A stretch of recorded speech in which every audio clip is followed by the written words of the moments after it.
সম্পাদক শামীম আল মামুন, কেন্দ্রীয় নেতৃবৃন্দ, জাতীয় নেতৃবৃন্দ, উপদেষ্টা মণ্ডলীর সদস্যবৃন্দ এবং আমার সামনে উপস্থিত বিভিন্ন জেলা থেকে আগত শিক্ষক নেতৃবৃন্দ, আসসালামু আলাইকুম। আসলে মূলত সাংবাদিক সম্মেলনের মধ্যে যে একটি পরিসমাপ্তির কথা ছিল, যেহেতু সময় আছে তার কারণে কথা বলার সুযোগ দেওয়া হয়েছে। আমি আমার বক্তব্য দীর্ঘায়িত করব না। আপনারা দেখেছেন আমাদের সরকারি সভাপতিকে নিয়ে যে মজার সৃষ্টি করা হয়েছে। আসলে উনি যেভাবে কথাটা বলেছেন, আমি শুধু ওই ঘটনার আপনাদের সাথে স্পষ্ট ধারণা দিতে চাই।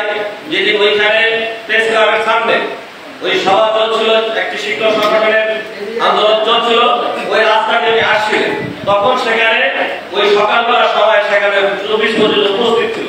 সেই কথাটাই উনি ব্যক্ত করেছেন, কিন্তু সেটাকে ভুল ব্যাখ্যা দেওয়া হয়েছে। উনি যখন আসছিলেন তখন কথা প্রসঙ্গে বলা হচ্ছে আমি দেখে আসলাম এখানে, সেখানে দেখলাম 20-25 জন সেখানে উপস্থিত ছিল, এই কথাটি বলা হয়েছে। আরেকটা কথা বলতে চাই, অনেকেই বলে যে তাদের আন্দোলনের কারণে শিক্ষা প্রতিষ্ঠান মহোদয় এই বার্তা দিয়েছেন বাড়িওয়ালা চিকিৎসা দেখতে। আপনারা মনে রাখতে হবে 23 সালে আন্দোলনে থেমে না যায়, সেখানে মুলতবি ঘোষণা করা হয়েছিল। তারপরে কিন্তু রাষ্ট্রের সভাপতি, সাবেক সভাপতির সমন্বয়ে পুরো বাংলাদেশে আন্দোলনকে ভগবান পাবার জন্য, সরকারের টনক পাবার জন্য কিন্তু তারা সে বার্তা পৌঁছে দিয়েছেন। আমরা কিন্তু থেমে নেই।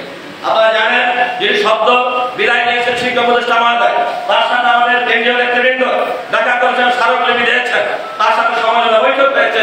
তিনি বলছেন আপনাদের দাবি যুক্তি একে অবশ্যই সবাই বিবেচনা করা হবে। আপনারা জাতীয় এই ক্রান্তিকালে এই সংকটময় মুহূর্তে বিজেপি আন্দোলন করেন, তার একটা বিপ্লবী অবস্থা সৃষ্টি হবে। আপনারা স্মারকলিপিতে যে উপস্থাপন করেছেন এটি আমাদের বিবেচনায় আছে। শুধু আপনার ধৈর্য ধরুন, যদি ঈদের আগে যদি দাবিটা পূরণ করা না হয় তাহলে আপনার আন্দোলন ডাক দেবেন। সেই কারণে আমাদের প্রিয় নেতা অধ্যক্ষ কাজী আহমেদ সাহেব এবং জাতীয় নেতৃবৃন্দ রাজপথে আন্দোলন করেননি। কৌশলগতার কারণে কখনো কখনো পর্দার অন্তরাল থেকেই সংলাপ প্রকাশ করতে হয়, যেটা আমাদের নেতা সেখানে করেছে। কাজে এই ব্যাখ্যাগুলো আপনাদেরকে দিতে হবে, সোশ্যাল মিডিয়া আপনাদেরকে সরিয়ে দিতে হবে। আমি মনে করি উনি অত্যন্ত বুদ্ধিমত্তার পরিচয় দিয়েছেন। যেহেতু শিক্ষা প্রতিষ্ঠান আমাদের শব্দ বিদায় নেবেন, তিনি ওনাকে আশ্বস্ত করেছিলেন, ওনাদের সাথে সমালোচনা করা হয়েছিল। অনেক সময় দেখবেন যে শুধু বার পোস্টে ছাত্রদের শর্ট করলেই গোল হয় না, মাঝমাঠ থেকে শর্ট দিয়ে কিন্তু গোল দেওয়া যায়। কাজে মাঝমাঠ থেকে শর্ট দিয়ে গোল দেওয়া বেশ দেখা করছেন আমাদের অধ্যক্ষ কাজী আহমেদ সাহেব। ওনার আস্থা রাখুন, বিশ্বাস রাখুন, অবশ্যই ইনশাআল্লাহ ওরা আন্দোলনের মাধ্যমেই কিন্তু আমাদের দাবিটা পূরণ হবে।